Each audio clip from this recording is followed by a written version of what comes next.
Welcome to Trio Farms. చాలా gap వచ్చేసింది కదా, అయితే ఫాస్ట్గా స్టార్ట్ చేద్దాం. ఈరోజు మన కాలేజ్ ఫామ్ కొబ్బరి తోటలో అంతర పంటలు ఏమేమి ఉన్నాయో చూద్దాం. మొదటిగా రాడిష్ అయితే హార్వెస్టింగ్ వచ్చింది. రాడిష్లో అయితే అన్ని సాయిల్ నుంచి బయటకు వచ్చినాయి, అదే హార్వెస్టింగ్ ఇండసెస్. నెక్స్ట్ కొలకేష మనం రేర్గా చూడొచ్చు.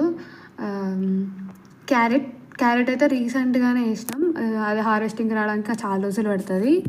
దెన్ కోకోవా తెలిసిందే కదా, చాక్లెట్ ప్రిపరేషన్కి యూజ్ చేస్తారు. అది ఇప్పుడు మనం అంతర పంటకు కూడా వేసుకున్నాం, దానికి చాలా నీడ కావాలి.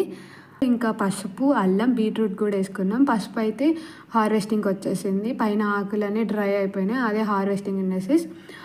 తర్వాత బీట్రూట్ అయితే క్యారెట్తో పాటే వేసుకున్నాము, ఇంకా హార్వెస్టింగ్కి రావడానికి ఇంకా టైం పడుద్ది.